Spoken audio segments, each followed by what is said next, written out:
aquí es si la diversidad suma, y por supuesto que la primera respuesta uno diría que es sí, pero para que la diversidad sume hay que hacer cosas. No es por generación espontánea, que es simplemente sentar al lado un alumno y otro que piense distinto y uno dice, estamos sumando diversidad. Nosotros venimos de la escuela homogénea, esta escuela de la generación del 80, donde supuestamente había un objetivo claro de homogeneizar a los inmigrantes, pero una escuela que la diversidad o la heterogeneidad no fue incluida y que el reconocer un alumno diverso lo ubicaba en el plano de un alumno problema.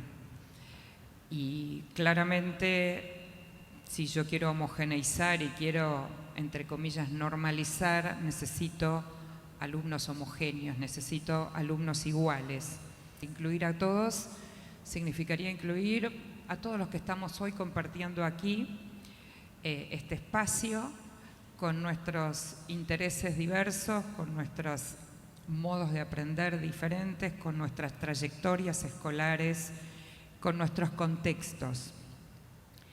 Pero mirado desde ahí, uno podría creer que esta posibilidad está solamente instalada mirando al sujeto que aprende.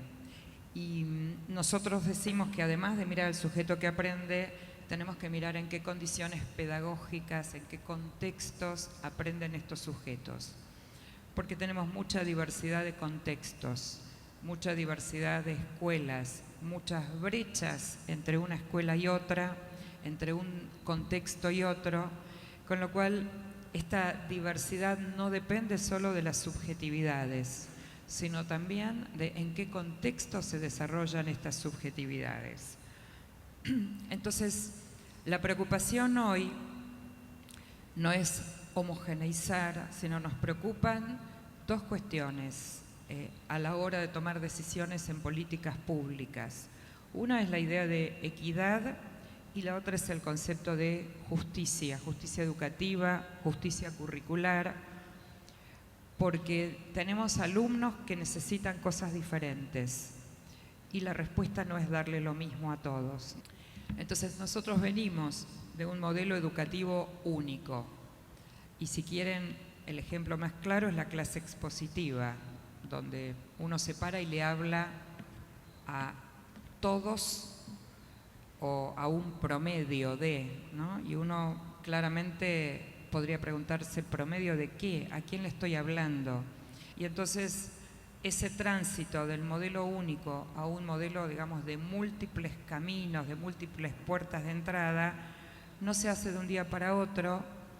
Por supuesto está vinculado a la formación de los docentes, o sea, cómo formamos a los docentes para que accedan a esta manera distinta de mirar, que es compleja, no es lineal y uno diría refiere a aprendizajes complejos.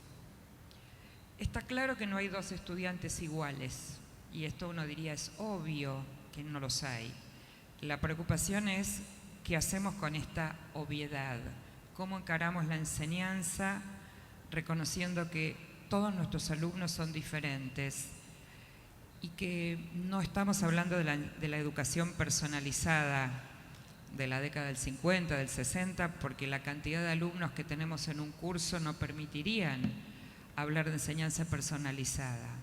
Entonces, ¿cómo salimos de este modelo único donde el diverso es un problema a un modelo donde alojemos a todos los alumnos en la escuela y al mismo tiempo nos interesa y está, por supuesto, en pleno, diría, debate, cómo definimos la inclusión, cómo definimos la integración. Que referido a ese alumno intermedio, que no es ni mal alumno ni es excelente y que queda perdido también cuando hablamos de la diversidad, porque nos ocupamos mucho y de diferentes maneras del que tiene dificultades, un poquito del medio, pero en su conjunto, y casi nada del muy talentoso en alguna disciplina, en un área en particular, con viejos resabios de la escuela homogénea que total no molesta. Entonces, si no molesta, no hace falta ocuparse. Acá tenemos por lo menos 3 líneas teóricas diferentes.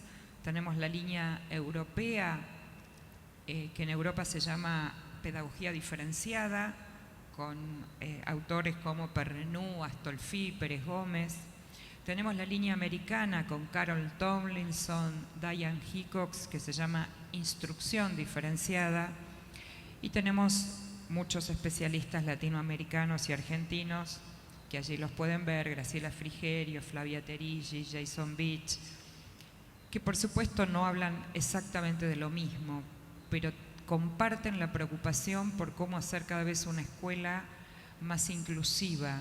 Pero a mí me gusta pensar también en cómo todo esto lo llevamos al aula. Y entonces, cuando pensamos en cómo diversificar adentro del aula, fíjense que pensamos en diversificar los contextos, considerar la diversidad de contextos y de sujetos, también diversificar los contenidos, y voy a mostrarles algunos ejemplos, también las estrategias de enseñanza y los recursos, también los criterios de agrupamiento, también la evaluación, porque si decimos que hay que diversificar en la enseñanza y después vamos y tomamos la misma prueba para todos, ¿de qué diversidad estamos hablando? Y por supuesto, la diversidad de los tiempos. Sabemos que no todos los alumnos aprenden al mismo ritmo. No se trata de adaptar la clase a cada estudiante. No voy a hacer un diseño curricular para cada alumno, ni voy a pensar una clase para cada uno de mis estudiantes, sino voy a pensar una clase lo suficientemente flexible para que me permita que todos mis alumnos puedan ingresar a esa clase, con un grado de flexibilidad que permita incluir a los que les gusta trabajar de una manera más individual, a los que les gusta trabajar con otros, a los que les gusta escribir, a los que les gusta dibujar, a los que les gusta trabajar con imágenes. Y cuando hablamos de contenidos, yo les dije hace un ratito que tenemos contenidos comunes, obligatorios, que los podemos llamar no negociables, para cualquier estudiante de nuestro país, porque queremos formar ciudadanos argentinos con contenidos, valores, etcétera, en común. Entonces, ¿cómo combino lo no negociable con los intereses de los estudiantes? Y esa no es una combinación fácil, porque seguimos discutiendo hoy, desde la época de Comenio, ustedes se acuerdan, la discusión entre profundidad y extensión, que hoy algunos autores la definen como menos es más. Más en profundidad y menos en cantidad. Y nosotros tenemos sábanas de contenidos y tenemos que correr para, ¿vieron esa famosa expresión? Lo tengo que dar, yo ya lo di. Y uno le pregunta, ¿pero el alumno aprendió? ¿Qué sé yo? Yo lo di. Y tengo que terminar el programa, ¿no? Y sabemos que eso construye conocimiento frágil. Como bien lo definió Perkins, aprendido, aprobado y olvidado. Pero si no tomamos la decisión alguna vez, y obviamente no es una decisión sola de los docentes, digo, los docentes y las políticas públicas, de bajar la cantidad de contenidos. Hoy la información está accesible. Cualquier alumno puede encontrar cualquier información en internet sin venir a la escuela a escuchar que yo le dé esa información. Entonces, a nosotros, para también discutir esto, nos gusta usar una pregunta con los docentes: es ¿qué se perdió un alumno que faltó hoy a mi clase? Y si lo que se perdió lo encuentra en internet, ¿se acuerdan de la película Apolo 13? Houston, estamos en problemas, porque valdría la pena que se quede en casa y lo busque en internet. Ahora, si en el aula pasan cosas como aprender a pensar, aprender a dialogar con otro que piensa distinto, aprender a mirar de distintas perspectivas, aprender a analizar críticamente, mi clase valió la pena. ¿En qué año San Martín cruzó los Andes? La verdad es que lo pueden encontrar en internet. No es una información que yo necesito hoy transmitir en la escuela. Entonces puedo empezar a hacer un pequeño ejercicio de recortar contenidos, de pensar en esta idea que menos es más. ¿Cómo hago para diversificar? Y traje ejemplos de distintos maestros, de distintos profesores, que son sencillos, que como ustedes verán, no requieren ni altos costos, ni alta tecnología, ni tecnología compleja. Si yo quiero enseñar cuentos de terror, llevo un cuento de terror y les propongo a los alumnos 3 actividades que elijan para poder trabajar con el cuento. Y una actividad puede ser que tengan que dibujar algo del cuento, que puedan buscarle un final al cuento, que puedan armar un diálogo entre personajes, etcétera, etcétera. Y esto muchos docentes lo hacen, a veces sin saber que con esa actividad están entrando en el camino de la diversidad. Por supuesto que no me alcanza con que elijan. Tengo que después agregar una actividad metacognitiva de preguntarles por qué elegiste hacer esta actividad, qué te resultó más difícil, qué te resultó más fácil, y yo ir llevando con ellos una especie de contabilidad de qué es lo que van eligiendo, justamente para intervenir como docente. Si siempre elige dibujar, en algún momento voy a intervenir para que también escriba, y si siempre escribe, en algún momento voy a intervenir para que dibuje, pero lo voy ayudando a tomar conciencia de lo que significa elegir, qué gano, qué pierdo cuando elijo, y voy a tratar de alguna manera resistirme a la tentación que tenemos los docentes de ¿a vos no te gustaría elegir la del dibujo? Y el alumno con oficio de alumno, bueno, se lo hago, nos lo dice, ¿está bien? Y nosotros somos de alguna manera provocadores de que elijan lo que nos gusta, ¿no? Diversifico también con recursos diferentes. Fíjense el ejemplo en la ciudad de Buenos Aires. Esta es una consigna de trabajo que le doy a los alumnos. Se llevará a cabo el 10º Congreso sobre Medio Ambiente. Ustedes van a ser expositores, expertos en el caso Matanza-Riachuelo. Este es un ejemplo de una unidad de contaminación ambiental en escuela secundaria. Y el profesor les ofrece 3 formatos que van a funcionar de evaluación de la unidad y que la consigna dice que van a presentar en un congreso. Pueden elegir un video, pueden elegir un PowerPoint con animación o una serie de fotos intervenidas con alguna herramienta tecnológica que hay muy lindas en internet de intervenir fotografías, junto con una rúbrica de cuáles son los criterios de qué importa evaluar en el tema de contaminación ambiental. A mí me da lo mismo como docente que ustedes elijan un video, elijan un PowerPoint o elijan unas fotos animadas en la medida que estén claros los criterios de evaluación que vamos a utilizar, por ejemplo, la capacidad de establecer relaciones entre distintos conceptos. Y eso puede estar mostrado en cualquiera de estos recursos. Y otra vez les ofrezco a los alumnos que elijan entre estas opciones. Entonces, fíjense, si yo lo usara para evaluar, estoy garantizando un contenido común en la evaluación y estoy ofreciendo a los alumnos una respuesta a la pregunta ¿cómo cada uno de ustedes demuestra mejor lo que aprendió? Y le sumaría mi perspectiva y digo, ¿por qué yo como docente debería definir un único modo en que el alumno demuestre lo aprendido si hoy hablamos que los alumnos aprenden de manera diferente? Entonces, ¿por qué yo debería decirles a todos contesten 5 preguntas escritas cuando tengo otras opciones para recoger evidencias y evaluar a los estudiantes? Habrán visto que hay en los últimos años un diálogo nuevo que se abrió entre arquitectura y pedagogía, un diálogo entre cómo nos apropiamos de los espacios, cómo como docentes somos codiseñadores y co-constructores de espacios con nuestros estudiantes. Estamos muy habituados a entrar a un aula y damos clase con el modo en que los bancos están dispuestos, y es tan habitual eso que cuando alguien quiere mover los bancos es como todo muy ruidoso y todo muy complejo, entonces decimos, bueno, los dejamos así, y sabemos que tenemos muchas posibilidades de mover los bancos, de generar otros modos de espacio, no solo adentro del aula, sino abrir el aula a la afuera.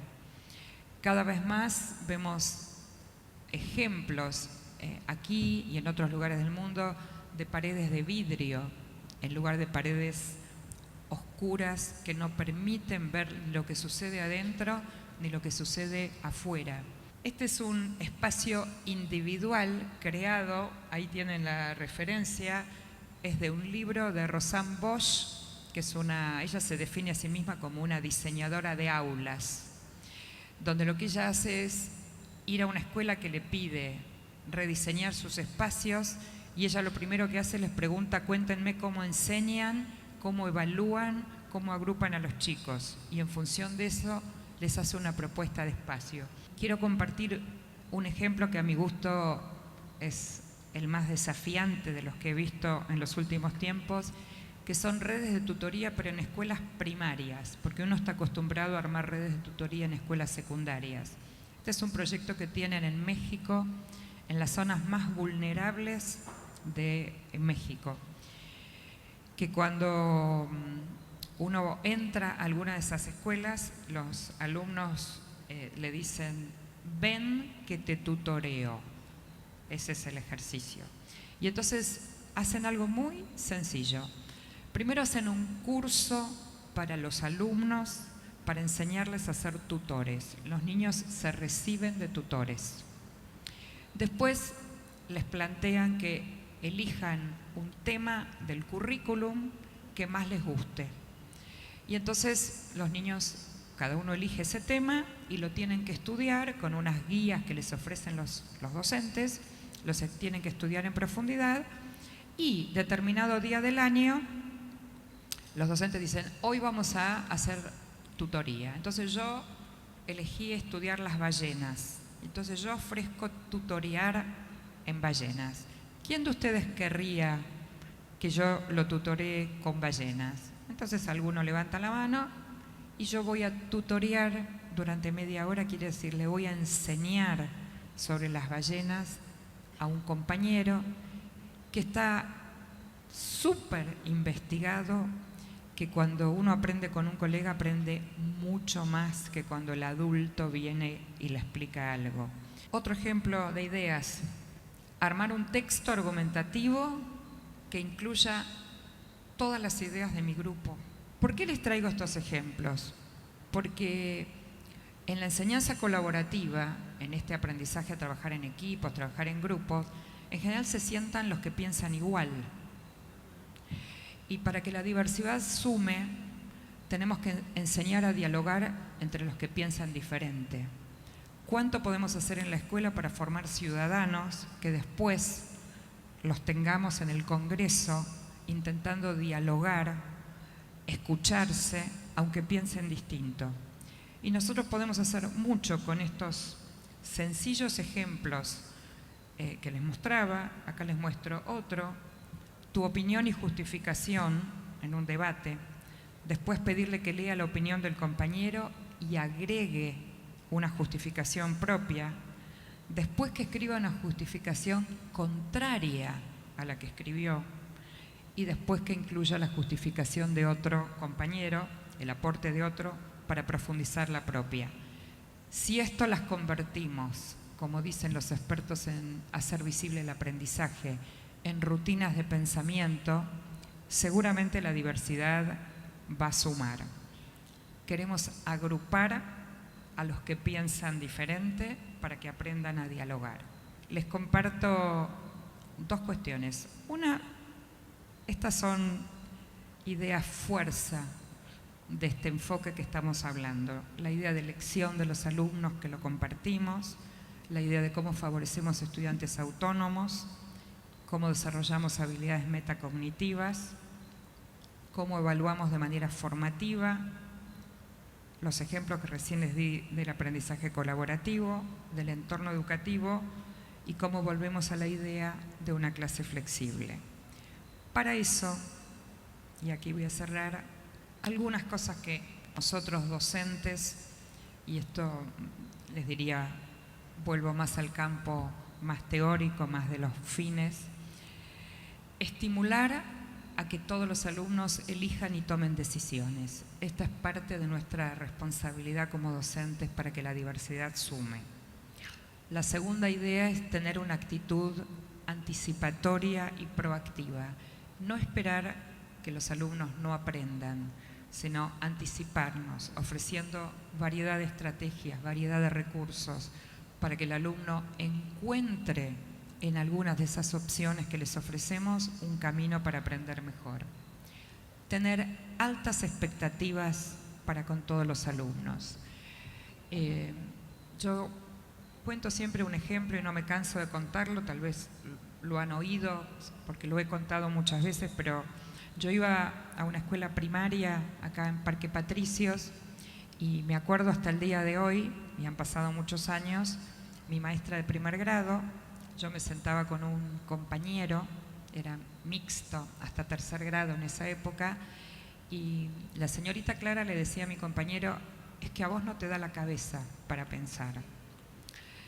Obviamente hoy uno diría, es políticamente incorrecto decir esto, enseguida van a ir al INADI y hacer una denuncia por discriminación y demás, pero vieron que no hace falta decirlo. A veces es la manera en que uno miró al alumno, la manera en que uno le hizo un gesto cuando preguntó por tercera vez lo mismo.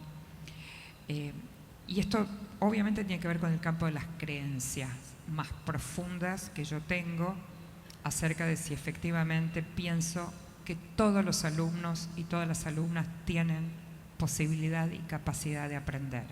Hay que encontrar los medios, hay que encontrar los recursos y poder hacerlo. Y obviamente cuando hablamos de esto hablamos de un docente que desarrolla una práctica reflexiva, no en soledad, junto con otros, en espacios que obviamente las condiciones de trabajo nos lo tienen que permitir, porque si no siempre le sacamos tiempos a nuestros propios tiempos, pero que nos darían la posibilidad de entre todos pensar alternativas y estrategias diferentes. No tenemos respuestas para todos los problemas que tenemos todos los días problemas nuevos en la escuela que hasta ayer no los teníamos, y esto exige de nosotros una práctica reflexiva que nos permita abordar estos problemas. No estoy diciendo que sea fácil, nuestras condiciones laborales son dificilísimas, complejas, pero creo que es posible con lo que cada uno de nosotros en su lugar de trabajo puede hacer, con lo que un colectivo puede hacer, en incidir, en impactar en las políticas públicas. No siempre los cambios tienen que venir de arriba. Conocemos muchísimos movimientos de la educación que han empezado desde las bases.